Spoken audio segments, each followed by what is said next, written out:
जो प्रस्तुत वीडियो कक्षा 5 के लिए बनाया गया है।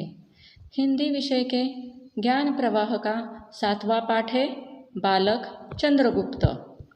आपको नाम से ही पता होगा बच्चों, ये चंद्रगुप्त कौन है। ये चंद्रगुप्त मौर्य वंश के प्रथम शासक चंद्रगुप्त हो गए थे। कहाँ के वो शासक थे? मौर्य वंश के। आपने तो उनकी कहानियाँ सुनी होगी, कार्टून में वगैरह चंद्रगुप्त के बारे में दिखाया जाता है। टीवी में उनके पिक्चर्स, उनके ऊपर पिक्चर्स भी बनाए गए हैं, वो भी आपने देखे होंगे। तो वो किस प्रकार के राजा थे, किस प्रकार के शासक थे, ये तो सभी को मालूम है। तो वो मौर्य वंश के, कौन से वंश के? मौर्य वंश के प्रथम शासक थे। तो प्रस्तुत ऐतिहासिक नाटक, यहाँ पर क्या प्रस्तुत किया गया है? इस पाठ में एक नाटक प्रस्तुत किया गया है और उसमें चंद्रगुप्त कितना होशियार था, चंद्रगुप्त की बुद्धि चातुर्य का पूरा परिचय यहाँ पर दिखाया गया है। चंद्रगुप्त कितने बहादुर थे, उनकी बहादुरी का भी परिचय इस पाठ से मिलता है। ये प्रस्तुत पाठ में क्या कहा गया है? एक नाटक प्रस्तुत किया गया है। तो प्रस्तुत ऐतिहासिक नाटक मौर्य वंश के प्रथम शासक चंद्रगुप्त के बाल्यकाल की कथा से संबंधित है। और यहाँ पर नाम से ही पता चलता है आपको, बालक चंद्रगुप्त। तो बचपन का, उनका बचपन में क्या घटना घटित हो गई थी उसके बारे में इस प्रस्तुत नाटक में बताया गया है। और जिससे हमें क्या पता चलता है? जिससे चंद्रगुप्त की बुद्धिमत्ता, सूझबूझ तथा बहादुरी का परिचय मिलता है। तो प्रस्तुत नाटक में कौन से पात्र होते हैं, यहाँ पर वो दिखाया गया है। तो कौन से पात्र है? चंद्रगुप्त, चाणक्य, स्त्री, सभासद, प्रधानमंत्री, महाराज नंद, महिपाल, भद्रसेन, राजदूत और कुछ बालक है इस नाटक में। आपको मालूम है नाटक एक्ट कैसे प्ले करते हैं? पूरा का पूरा यहाँ पर नाटक प्रस्तुत किया गया है। तो उसमें दृश्य दिखाए जाते हैं। तो इसमें पहला दृश्य कौन सा है? स्थान दिखाया गया है। कौन सा स्थान दिखाया गया है? पाटलिपुत्र का पिंपली कानन। कौन सा दिखाया गया है स्थान? पाटलिपुत्र का पिंपली कानक स्थान है, वहाँ पर ये नाटक का पहला दृश्य दिखाया गया है। तो 10-12 वर्ष का एक बालक राजा बनकर एक ऊंची सी चट्टान पर बैठा है। यहाँ पर देखो बच्चों, पिक्चर में दिखाया गया है कि क्या दिखाया गया है कि चट्टान पर, चट्टान मतलब एक बड़ा सा पत्थर होता है, वहाँ पर 10-12 वर्ष का एक बालक राजा बनकर बैठा है। आप भी खेल खेलते हो ना, कोई मम्मी पापा का खेल खेलता है, कोई टीचर बनता है, वैसे ही यहाँ पर बच्चे बैठे हैं और वो क्या बन रहे हैं? राजा और प्रजा का वो नाटक कर रहे हैं। क्या कहिए? और उसमें से एक बच्चा बैठा है, बालक, वो कहाँ पर बैठा है? बड़ी सी चट्टान पर, जो बड़ा वाला पत्थर होता है उस पर वो बैठा है। उसके 10-12 साथी उसकी प्रजा है और उसके जो फ्रेंड्स हैं, उसके जो साथी है, वो उसकी क्या बने हैं? प्रजा बने हैं। सामने मैदान में कुछ गायें चर रही है। एक दुबला पतला काला सा ब्राह्मण राज दरबार के इस खेल को देखकर रास्ते में ही खड़ा हो जाता है। तो यहाँ पर क्या दिखाया गया है? गायें वहाँ पर चर रही है और 10-12 बच्चे नीचे बैठे हैं प्रजा के तरह, और एक बालक उसमें से क्या बना है? राजा बना है।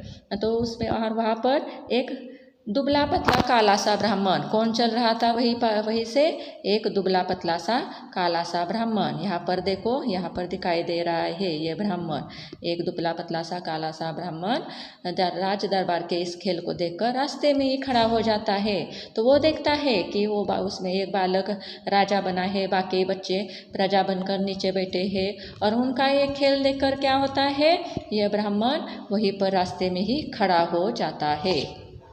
तो द्वारपाल बने एक लड़के का प्रवेश हो जाता है। तो द्वारपाल बनता है ना जो लड़का, उसका प्रवेश हो जाता है। हर एक को एक एक पात्र दिया जाता है उसमें, जो नीचे हुए बच्चों में। तो द्वारपाल क्या बोलता है? महाराज की जय हो। एक किसान महल के द्वार पर खड़ा हुआ आपके दर्शन की अनुमति चाहता है। वो क्या बताता है? महाराज की जय हो। एक किसान, वो क्या बताता है? एक किसान क्या होता है? बाहर द्वार पर खड़ा है, दरवाजे पर एक किसान खड़ा है और वो आपके दर्शन की अनुमति चाहता है। वो कौन बता देता है? द्वारपाल बता देता है। राजा, उसे तुरंत उपस्थित करो। तो राजा क्या बोल देता है कि उसे क्या करो? तुरंत उपस्थित करो।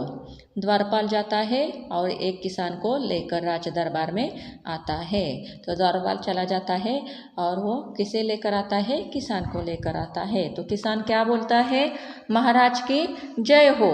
राजा, क्या बात है, तुम यहाँ कैसे आए?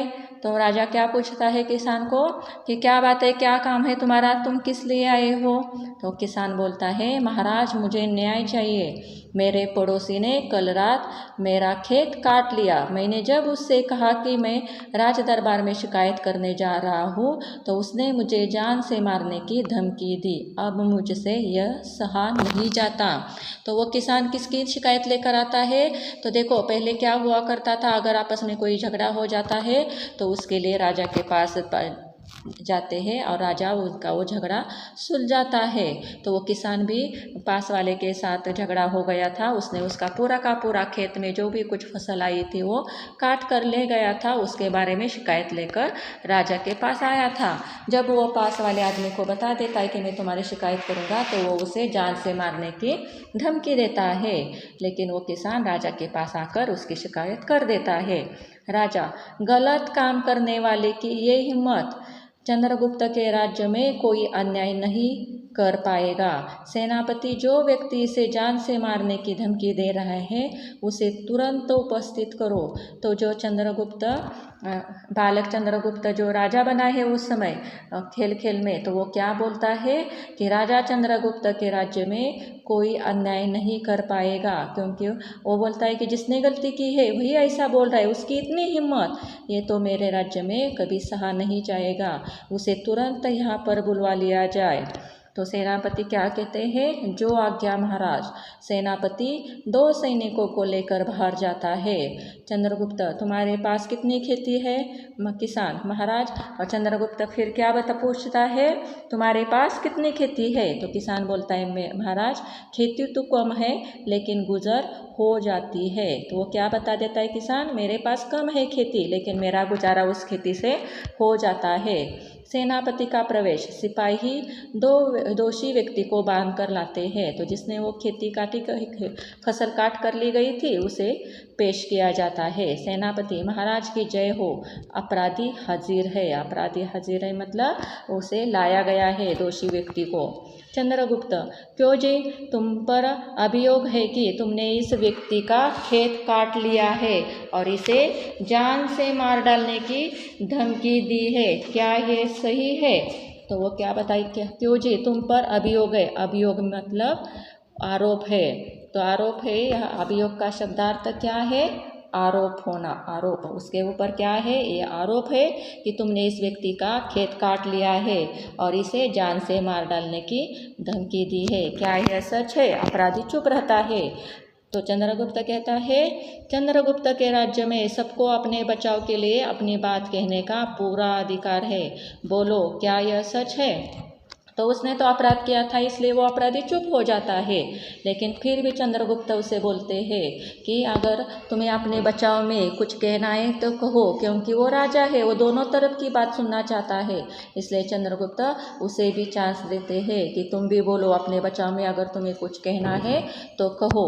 अपराधी, हाँ महाराज यह सच है, मुझसे गलती हुई है। लेकिन अपराधी अपना अपराध मान लेता है और वो बोलता है कि यह महाराज यह सच है, मुझसे गलती हो गई है। चंद्रगुप्त, तुमने अपना अपराध स्वयं स्वीकार कर लिया है, इसलिए अब हम तुम्हें कोई कठोर दंड नहीं दे रहे। जाओ और इसका सारा सामान इसके घर पहुंचाओ। दंड स्वरूप 10 डलिया अनाज और देना होगा।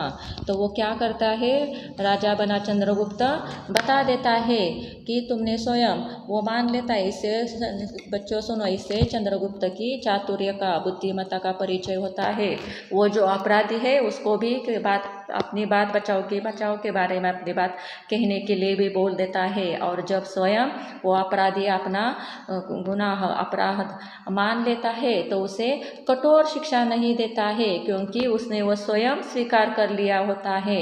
और वो उनको उसे क्या कहते हैं, अपराधी को चंद्रगुप्त क्या बता देता है कि तुम जो भी तुमने फसल ली है उसे वापस करो, और उसके साथ ही 10 डलिया अनाज और देना होगा, इससे भी ज़्यादा अनाज तुम्हें उसके घर पर देना होगा। अपराधी इस बात को मान लेता है, जो आज्ञा महाराज, ऐसा कह लेता है। अपराधी और किसान राज दरबार से चले जाते हैं। एक ब्राह्मण राजा के सामने उपस्थित होता है। तो क्या हो जाता है, तो ये खड़ा वो वहाँ पर जो ब्राह्मण लड़का खड़ा है वो सब कुछ ये देखता है कि कितना चंद्रगुप्त होशियार है, इतनी सी कम उम्र में देखो उसने वो कैसे अपराध को सुलझा लिया, और उसने उसे दंड स्वरूप भी उसे कठोर दंड नहीं दिया। तो वो ब्राह्मण क्या होता है, वो सब कुछ देखता है और वो उसी दरबार में वो उपस्थित हो जाता है। और ब्राह्मण बोलता है, महाराज की जय हो। चंद्रगुप्त बोलिए, ब्राह्मण देवता आप राज दरबार में किस लिए पधारे, आप मतलब यहाँ पर कैसे आए हो, किस लिए आए हो। ब्राह्मण, महाराज मैं गरीब और दुर्बल ब्राह्मण हूँ, मेरे बच्चों को प्रतिदिन दूध नहीं मिल पाता है, कृपया मुझे दूध देने वाली एक गाय उपलब्ध करा दे। तो वो ब्राह्मण क्या बोलता है कि मैं ये गरीब और दुर्बल ब्राह्मण हूँ, मेरे पास प्रतिदिन मेरे बच्चों को प्रतिदिन मतलब हर रोज दूध नहीं मिलता है, इसलिए मुझे दूध देने वाली एक गाय उपलब्ध करा दे। चंद्रगुप्त, ब्राह्मण देवता सामने ये गायें चर रही है, इनमें से जो गाय है चाहे ले जाए। तो चंद्रगुप्त क्या बता देता है, इनमें से जो आगे गाय चर रही है उसमें से आप एक गाय ले जाओ। ब्राह्मण हंसकर, राजन ये जिसकी गाय है वह कुछ कहेगा तो नहीं। चंद्रगुप्त, ब्राह्मण देवता आप कैसी बातें कर रहे हो, किसका साहस है जो चक्रवर्ती सम्राट चंद्रगुप्त की आज्ञा को न माने। तो वो चंद्रगुप्त क्या बता देता है कि ये किसका राज्य है, चंद्रगुप्त सम्राट चंद्रगुप्त का राज्य है, यहाँ पर कोई भी उसकी आज्ञा नहीं मानेगा, ऐसा नहीं है। तो उसी समय क्या हो जाता है, एक स्त्री का प्रवेश हो जाता है, एक स्त्री आ जाती है। स्त्री ब्राह्मण से हाथ जोड़कर कहती है, महाराज ये बालक बड़ा उत्पाती है। बड़ा उत्पाती है मतलब उपद्रव करने वाला है, आप बोलते हो ना उसे नॉटी है, वैसे ही।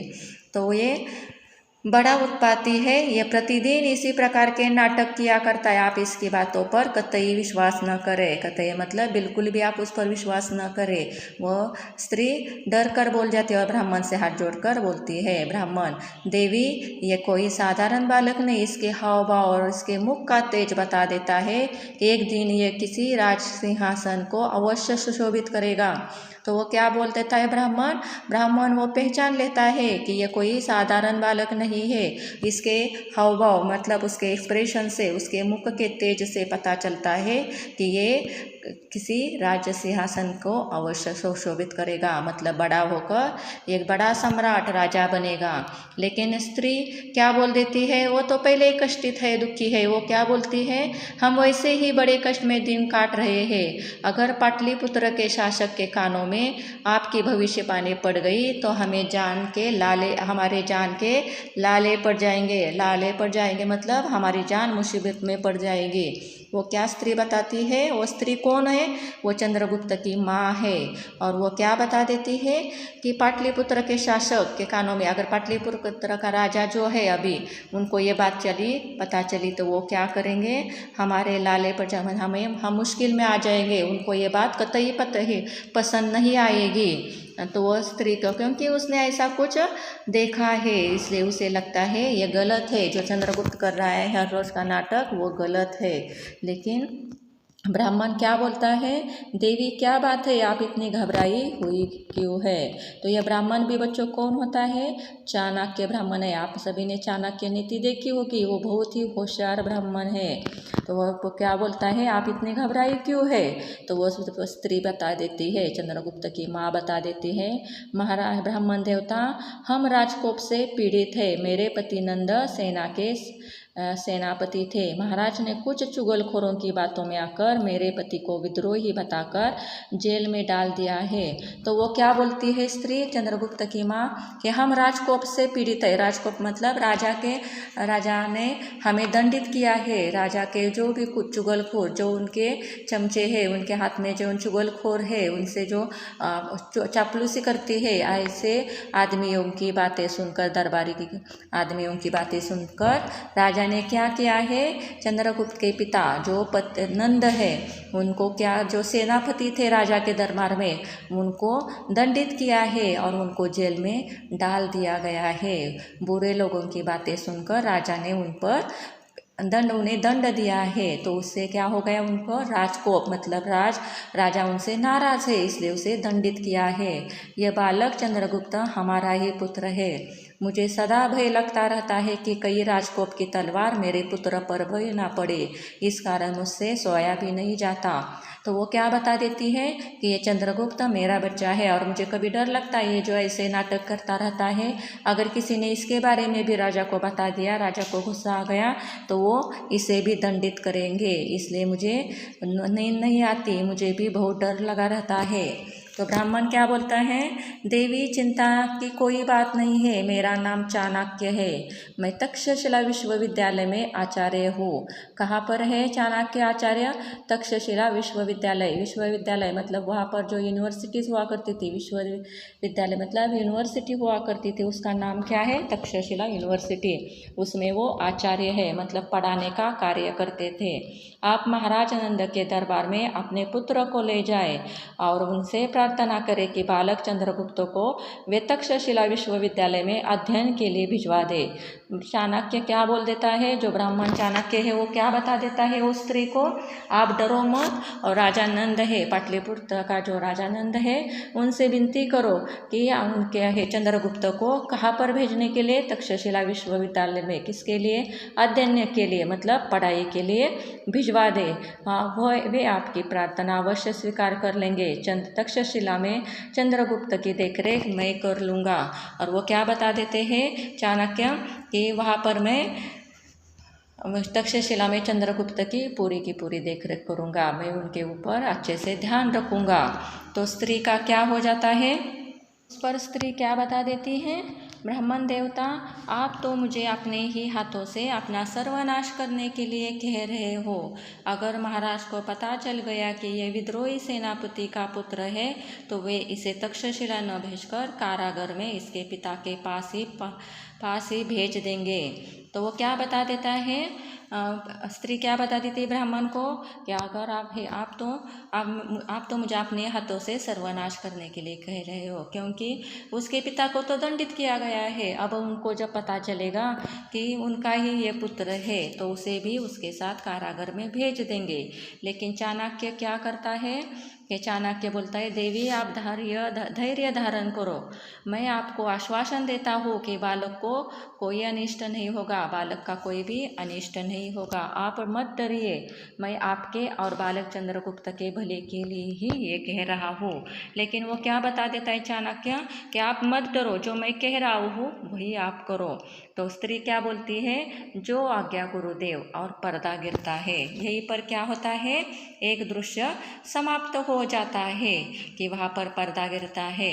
तो दूसरा दृश्य, इस एक दृश्य में क्या दिखाया गया, बच्चों सभी को समझ में आ गया कि चाणक्य क्या बोल देता है कि आप चंद्रगुप्त को लेकर कहाँ जाओ, महाराज के पास जाओ, और महाराज के पास जाकर उनसे विनती करना है, प्रार्थना करना है कि उन्हें चंद्रगुप्त को तक्षशिला विश्वविद्यालय में पढ़ाई के लिए भेजे।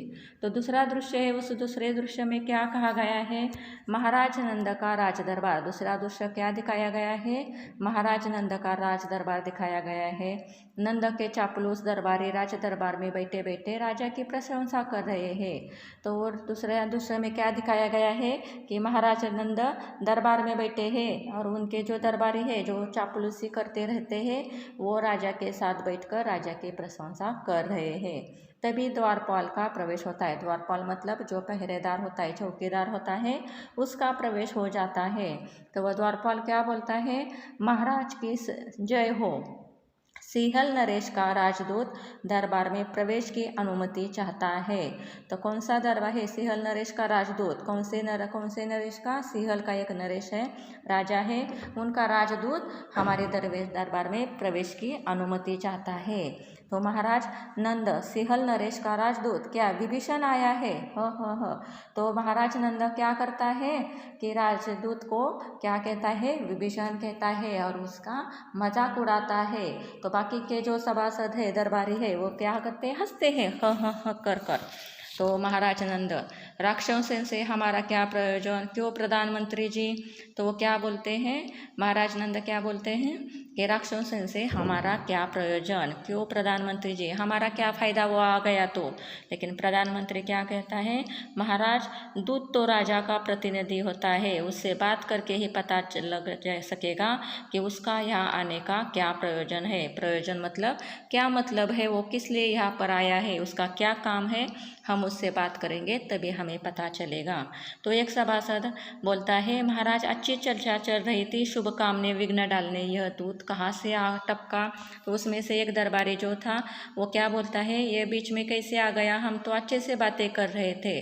तो महाराज नंद क्या कहते हैं? प्रधानमंत्री जी ठीक कहते हैं, हमें राजदूत से पहले बात कर लेनी चाहिए। द्वारपाल राजदूत को सम्मानपूर्वक दरबार में ले आओ। तो उसे सम्मानपूर्वक दरबार में बुलाया जाता है। द्वारपाल जाता है, थोड़ी देर में राजदूत के साथ पुनः प्रवेश करता है। राजदूत के साथ एक वृत्त सोने का एक पिंजड़ा लिए है। राजदूत क्या लेकर आता है? एक वृत्त सोने का एक पिंजड़ा लेकर आता है। तो राजदूत क्या बोलता है? महाराज की जय हो। महाराज नंद राजदूत ये क्या भला अपने साथ ले आए हो? तो वो जो साथ में लेकर आता है उसके बारे में महाराज राजदूत को पूछते हैं।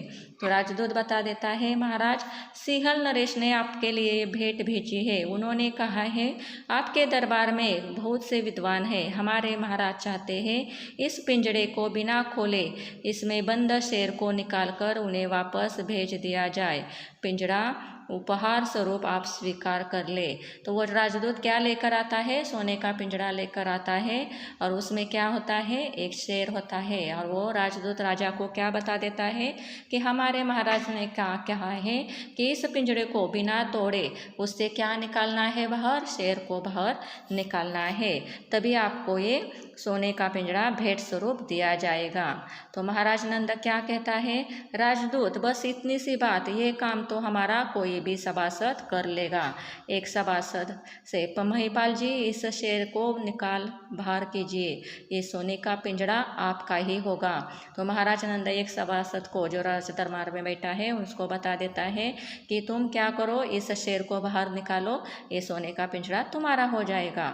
महिपाल क्या बोलता है?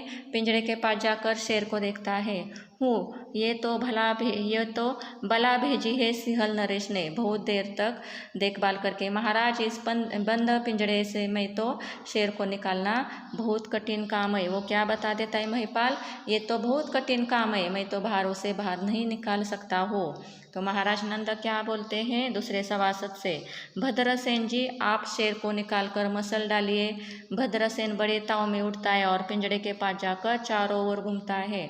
महिपाल के बाद में भद्रसेन उठता है और वो भी कैसे उठता है? बड़े ताव से उठता है, लेकिन वो पिंजड़े के चारों तरफ घूमता है। भद्रसेन क्या बोलता है? महाराज शेर को निकालने के लिए पिंजड़े में कोई रास्ता नहीं है, ये तो किसी हालत में नहीं निकल सकता।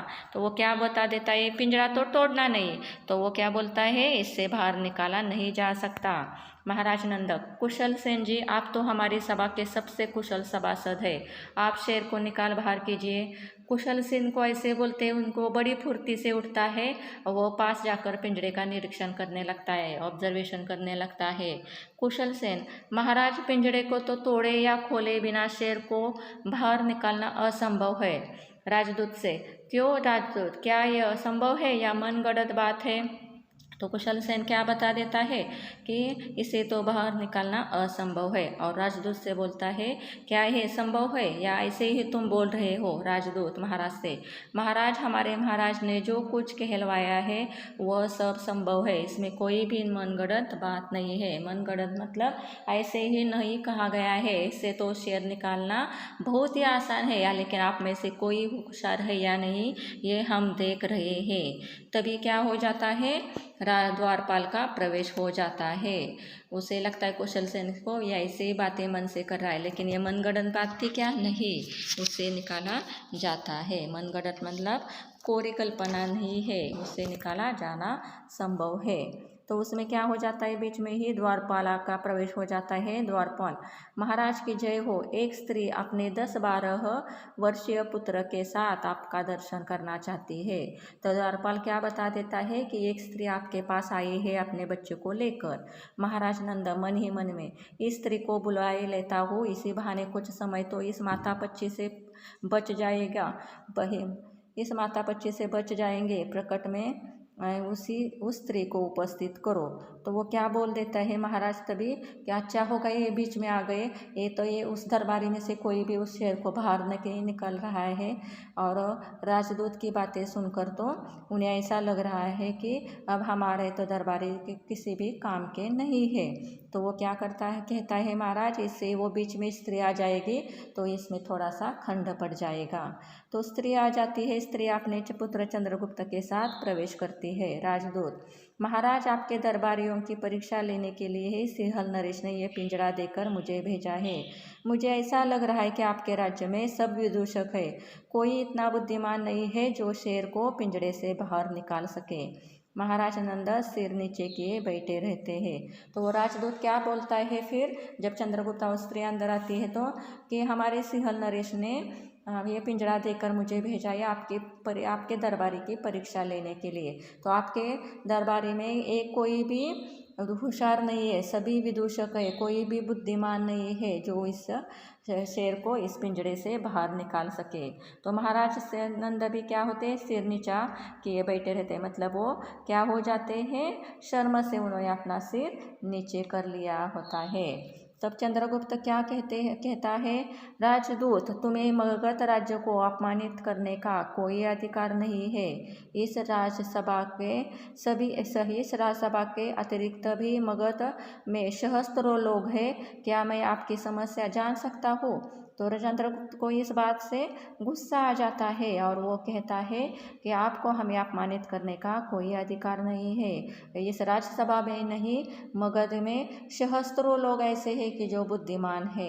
आप मुझे अपनी समस्या बता दो, मैं वो हल करने की कोशिश करूँगा। राजदूत, तुम अभी बच्चे हो, इस राज्यसभा में जितने बुद्धिमान सभासद बैठे हैं उन सब ने अपने हाथ ऊंचे कर दिए, तुम समस्या जानकर क्या करोगे। हाथ ऊंचा करना मतलब उनसे तो वो काम नहीं हो गया है, तुम तो बच्चे हो, तुमसे कैसे होगा ये, तुमसे भी ये काम नहीं होने वाला है, लेकिन तुम समस्या जानकर क्या करोगे। तो चंद्रगुप्त क्या कहता है, राजदूत बुद्धिमानी आयु की दासी नहीं होती, आप मुझे अबोध बालक न समझे, समस्या बताइए। तो चंद्रगुप्त क्या बताता है कि बुद्धिमान होने के लिए किसी भी उम्र की ज़रूरत नहीं होती है, आप मुझे बता दो, मुझे बालक मत समझो, आप मुझे अपनी समस्या बता दो।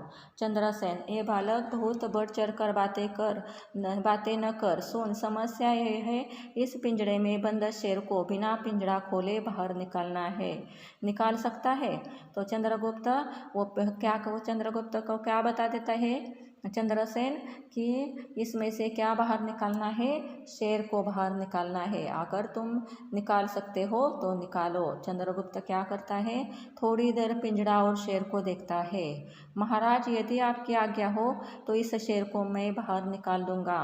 तो चंद्रगुप्त क्या कहता है, वो शेर को और पिंजरे को देखता है और बोलता है, महाराज अगर आपकी आज्ञा हो तो मैं इसे बाहर निकाल देता हूँ। महाराज नंद, मगर बिना पिंजरा खोले या तोड़े शेर को बाहर निकालना है, लेकिन वो बता देता है उसके लिए क्या करना है, एक कंडीशन है, इस पिंजरे को तोड़ना नहीं है, खोलना भी नहीं है, वैसे ही शेर बाहर निकालना है। महाराज नंद, हाँ महाराज मैं बिना, चंद्रगुप्त क्या बोलता है, हाँ महाराज मैं बिना पिंजरा खोले या तोड़े ही शेर को बाहर निकाल लूँगा। महाराज नंद, देख लड़के, अभी सोच ले, यदि तू शेर को बाहर न निकाल सका तो तुझे मृत्युदंड मिलेगा, निकाल दिया तो सोने के पिंजरे के अतिरिक्त तू और जो मांगेगा वह तुझे मिलेगा। तो महाराज नंद क्या बता देता है, अगर तुमसे नहीं होगा तो मैं तुम्हें मृत्युदंड दूंगा, अगर तुमने वो शेर को बाहर निकाला तो तुम जो मांगोगे वह तुम्हें दिया जाएगा। तो वो चंद्रगुप्ती माँ तो पहले ही डर गई थी, उसकी आंखों में आंसू आ जाते हैं। बालक चंद्रगुप्त निर्भीकता से आगे बढ़ता है, लेकिन चंद्रगुप्त डरता है क्या? नहीं, वो निर्भीकता से आगे बढ़ता है, बिना डर के आगे बढ़ता है। चंद्रगुप्त, महाराज मुझे कुछ चीज़ों की ज़रूरत है, वो मुझे तुरंत दी जाए। वो तो उसको शेर को बाहर निकालने के लिए वो चंद्रगुप्त कुछ चीज़ों की मांग करता है। महाराज नंद, बोलो तुम्हें किस चीज़ की ज़रूरत है? तो वो क्या बता देता है, महाराज नंद तुम्हें किस चीज़ की ज़रूरत है वो मुझे बता दो। चंद्रगुप्त, महाराज मुझे लोहे की एक लंबी सलाख चाहिए और सलाख गर्म करने के लिए आग। सलाख मतलब क्या होता है बच्चों? सळई, सळई होती है ना लोहे की, आयरन की, वो सलाख वो चाहिए, ऐसा चंद्रगुप्त बता देता है। और सलाख को गर्म करने के लिए आग चाहिए, ऐसा भी चंद्रगुप्त बता देता है। महाराज नंद, महामंत्री जी, बालक की ज़रूरतें तुरंत पूरी करवाइए। महामंत्री के आदेश पर सेवक सलाख लेकर आता है, सलाख को गर्म करने के लिए आग जलाई जाती है। तो महाराज के कहने पर क्या किया जाता है, जो चंद्रगुप्त सलाख मांगता है और सलाख मांगने गर्म करने के लिए आग भी लाई जाती है। चंद्रगुप्त गर्म सलाख से मोम के बने शेर को पिघलाता है, सलाख की गर्मी से शेर पिघलता है, थोड़ी देर में पिघला मोम पिंजरे से बाहर आ जाता है। तो चंद्रगुप्त क्या करता है, वो गर्म सलाख कर लेता है और वो जो शेर कैसे बना होता है, शेर बच्चों यहाँ पर ध्यान देने की बात है, कैसे बना होता है वो शेर? वो शेर तो मोम का बना होता है।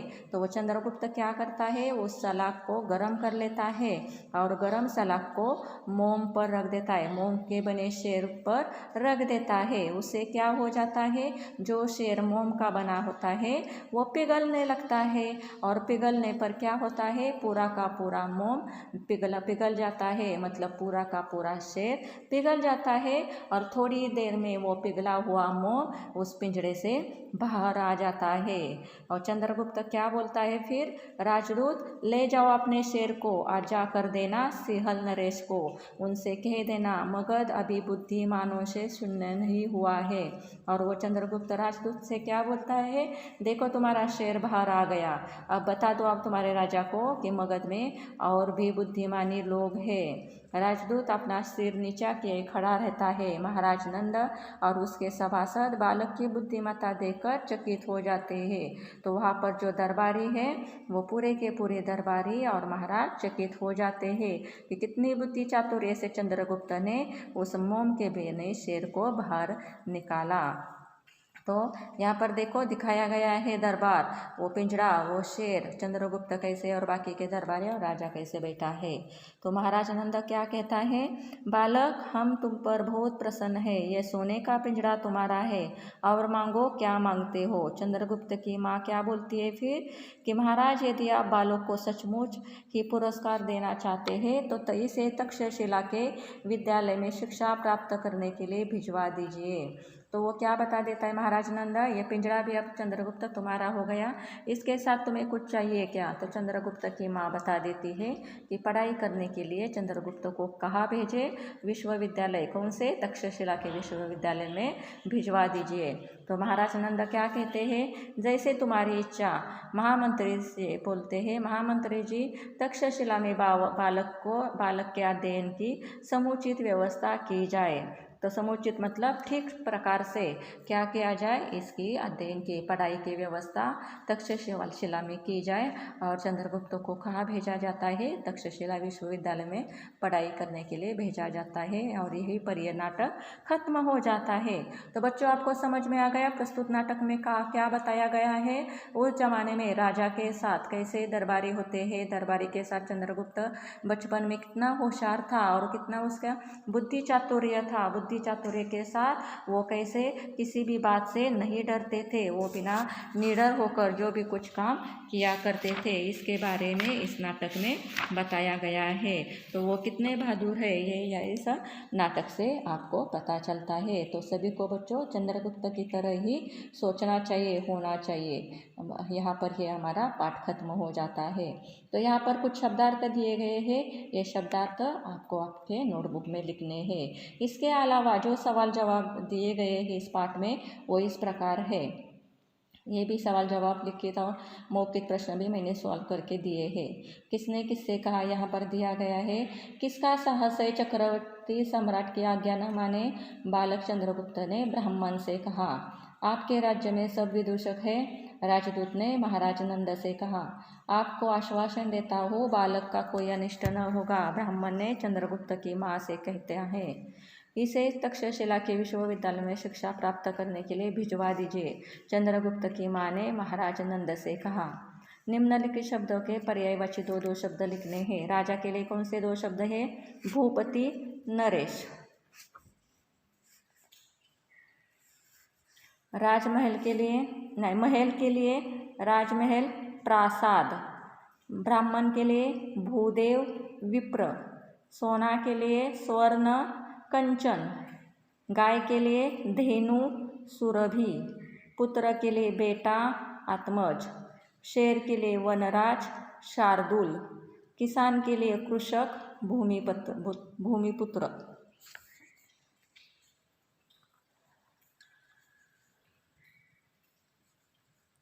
निम्नलिखित शब्दों के शुद्ध रूप लिखिए। शब्द आपको यहाँ पर शुद्ध रूप लिखना है। अवश्य के लिए अवश्य। महाराज के लिए महाराज। राजदूत के लिए राजदूत, ठीक से लिखो। अनिष्ट के लिए अनिष्ट। जो अशुद्ध है उसका शुद्ध रूप यहाँ पर मैंने लिख दिया है। तो आपको यहाँ पर बच्चों क्या करना है। विलोम शब्द, आप सभी को विलोम शब्द मालूम है तो मैंने यहाँ पर सॉल्व करके नहीं दिया है। आपको ये विलोम शब्द खुद ढूंढकर, आपके व्याकरण प्रवाह में विलोम शब्द दिए गए। विलोम शब्द मतलब विपरीत, उल्टे अर्थ वाला शब्द, तो आपको यहाँ से वो ढूंढकर लिखने हैं। यहाँ पर काल परिवर्तन करना है, आपको किया गया है। यहाँ पर जो काल दिया गया है वो काल आपको यहाँ पर लिखना है। मुझे कुछ चीज़ों की ज़रूरत है। तो भविष्य काल कैसे करना है, भविष्य काल में कैसे परिवर्तन करना है। मुझे कुछ चीज़ों की ज़रूरत होगी। ये सोने का पिंजरा तुम्हारा है, तो ये वर्तमान काल का आपको भूतकाल में करना है। ये सोने का पिंजरा तुम्हारा था। तुमने हमारा अपराध स्वीकार कर लिया था। भविष्य काल में कैसे क्या करना होगा, तुम्हें अपना अपराध स्वीकार करना होगा। वर्तमान काल, वह बहुत घबराई हुई थी। वर्तमान काल में कैसे आएगा, वह बहुत घबराई हुई है। तो जो मौखिक क्वेश्चन है यहाँ पर दिए गए हैं। खेल में राजा बना लड़का वास्तव में कौन था। खेल में राजा बना लड़का वास्तव में बालक चंद्रगुप्त था। ब्राह्मण में क्या भविष्यवाणी की, ब्राह्मण ने बालक चंद्रगुप्त को देखकर भविष्यवाणी की थी कि ये कोई साधारण बालक नहीं, इसके हाव भाव और इसके मुख का तेज बताता है एक दिन ये किसी राज्य सिंहासन को अवश्य सुशोभित करेगा। ब्राह्मण का क्या नाम था, ब्राह्मण का चाणक्य नाम था। ब्राह्मण का चाणक्य नाम था। यहाँ पर नाम लिखना रह गया है, आप लिखो नाम था। लड़के के माँ को क्या भय था, लड़के के माँ को भय था कि कहीं राजकुप की तलवार उनके पुत्र पर न पड़े। लिखित प्रश्न, चाणक्य लड़के को कहाँ ले जाना चाहता था तथा क्यों। चाणक्य लड़के को तक्षशिला विश्वविद्यालय में अध्ययन के लिए ले जाना चाहते थे। चाणक्य ने स्त्री को क्या आश्वासन दिया, चाणक्य ने स्त्री को आश्वासन दिया कि आप धैर्य धारण करो, बालक का कोई अनिष्ट नहीं होगा। मैं आपके और बालक चंद्रगुप्त के भले के लिए कह रहा हूँ। सिंहल नरेश ने मगध सम्राट को क्या भेंट भेजी थी, सिंहल नरेश ने मगध सम्राट को सोने का एक पिंजरा भेंट दिया था जिसमें एक शेर था। चंद्रगुप्त ने शेर को पिंजरे से कैसे निकाला, चंद्रगुप्त ने सलाख को गर्म कर मोम बने शेर को पिघलाया।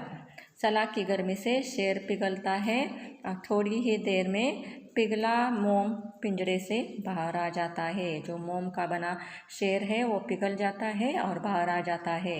चंद्रगुप्त की माँ ने बालक के लिए क्या पुरस्कार मांगा? चंद्रगुप्त की माँ ने राजा से पुरस्कार मांगा कि तक्षशिला के विद्यालय में शिक्षा प्राप्त करने के लिए चंद्रगुप्त को भिजवा दीजिए। तो यहाँ पर ये पूरे के पूरे सवाल जवाब हो गए हैं बच्चों। ये आपको नाटक पढ़कर समझना है और समझने का बाद उसके ऊपर उसके आधार पर जो सवाल जवाब दिए गए हैं वो आपको नोटबुक में लिखने हैं। अगर कोई डाउट है तो आप मुझे पूछ सकते हैं। Thank you.